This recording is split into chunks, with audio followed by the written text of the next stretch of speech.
Halina't samahan nyo akong mag-camp dito sa isang lugar sa Nagcarlan, Laguna kasama ang aking mga tropa at mga katrabaho upang ipakita sa inyo ang napakagandang camping site dito sa paanan ng bundok Banahaw na tinatawag na landing point signage. Yan guys, tama ang narinig nyo, landing point signage. Kung i-google nyo ito ay makikita nyo kaagad at mag-swimming syempre sa napakagandang falls na ito. Dito naman yan matatagpuan sa San Gregorio, Alaminos, Laguna. Ayan. At syempre hindi pa kami nakontento at dinayo pa namin ang isang ilog na napakalinaw dito sa may Santa Maria, Laguna naman. At tara na guys, samahan nyo kami sa aming paglalakbay. At hindi na nga pala ako nakapag-video, dito na lang ako nakapag-video nung umaga, nung nagising ako ng umaga na sa napakagandang campsite na ito sa may Nagcarlan, Laguna na tinatawag nga na landing point signage. Ang lugar na ito ay nasa paanan mismo ng bundok Banahaw, kaya napakalamig at napakahangin. Ayan, kung makikita nyo ay napakalakas ng hangin at makikita mo dito yung buong bayan ng San Pablo kapag gabi, napakaganda. Hindi ko nga lang na video. Maraming salamat nga pala kay Brother Eris. Yan, siya yung nagsama sa amin dito dahil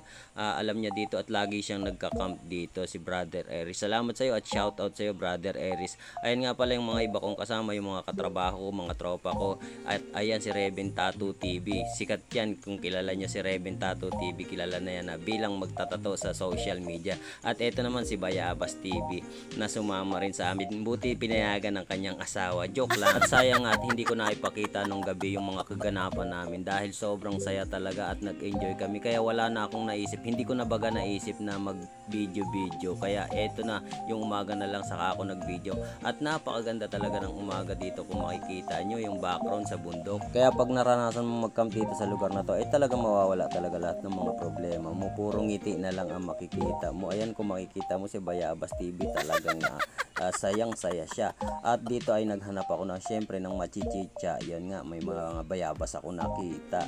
At syempre titirahin natin yan, kakanain natin yan. Basta kung anong madaanan. Sabi nga ni Tabionan Vlogs ay tangay yan. Basta't pakikinabangan, tangay yan. Shout out nga pala kay Tabionan Vlogs. Idol ko yon at buhay probinsya din yung mga vlog nun. Yung mga kumbaga parang survival. Panoorin nyo rin siya guys at napakagaling na content creator nun. At marami kayong matututunan sa kanya pagdating sa survival sa gubat. At dito nga ay nag-impake na kami para pumunta sa isang lugar naman sa Alaminos, sa San Gregorio, Alaminos, Laguna, para dayuhin naman yung isang falls na tinatawag na CY Falls naman. Si Brother Eris nga pala talaga ang pinaka tour guide namin dito dahil taga rito mismo siya sa Laguna. Kaya siya ang tour guide namin, parang pinaka tour guide namin. Maraming salamat sa iyo, Brother Eris. Pinsan niya ng boss namin na si Boss Mark Belus yan. At nakarating na nga kami dito sa may San Gregorio, Alaminos, Laguna. At naglakad agad kami, hindi na kami nagsayang ng oras. Ayan, shout out Reven Tattoo TV. Nakakotse nga pala si Reven Tattoo TV nung pumunta kami dito. At syempre wala namang problema pagdating sa mga kotse. Kapag kotse ang ginamit mo dito ay wala namang masyadong ahonin. At shout out din pala kay Utol PJ James Benedicto. Ayan, katrabaho namin na hindi nakasama sa amin sapagkat meron din siyang ibang lakad kasama ang kanyang asawa sa bandang norte. At eto nga pala ulit, balik tayo do sa pinaka-trekking. Siguro mga naka-anim na river cross kami dito bago kami nakarating dito sa falls. At ayan, dadaanan nyo yung mga kawayan ng mga nakatumba. Kailangan mong yumuko para hindi masundot ang iyong mata.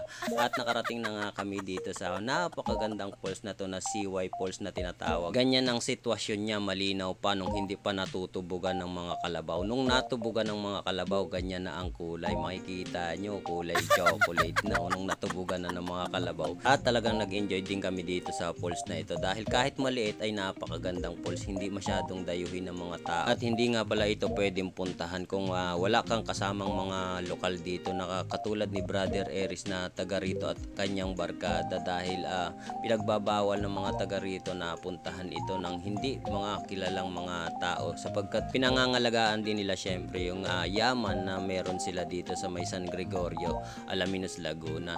At eto nga, umalis na ulit kami doon sa Alaminos, Laguna at nagpunta naman kami dito para dayuhin naman ang isang ilog dito sa may Santa Maria, Laguna. Kita nyo, ang dami naming nagawa sa loob ng isang araw. At ayan, nagpapasikat yung yung isang rider namin na si Clyder. Pasikat ka boy. At si Kuya Jim tumalon din. Syempre hindi mawawala ang inyong lingkod, si Barako ng South, tatalon din yan. Ang pupuntahan nga pala sana namin ay yung 3 falls na tinatawag dito sa may Santa Maria, Laguna. Kaya lang hindi na kami tumuloy doon. Malapit na dyan na lang sa may bandang taas, magte-trekking na lang. Kaya lang kapos na kami sa oras. At dito na nga kami nagpagabi at dito na rin namin inintay yung rush hour bago kami umalis. Inabot nga pala kami dito ng alas 8:30 ng gabi para lang makaiwas sa rush hour. Akala ko nga nung una ay didiretso na kaming umuwi. Kaya lang mapaglaro ang mga isip ng aking mga kasama. At itong lugar nga pala na ito ay napuntahan na ng isa sa aming mga kasama. Kaya inaya nila kami dito para talagang lubos-lubusin yung aming araw. Hindi masayang yung aming araw sa paglalakbay namin. At hindi ko na rin naipakita sa aking video na dito na rin kami kumain ng gabi. Kumain o nag-dinner, dito na rin kami kumain. At dito ko na nga po tatapusin ang aking video. Maraming salamat po sa mga nanonood at sumusubaybay. Muli, God bless po sa inyong lahat. Maraming salamat po sa panonood. Bye-bye. Enjoy!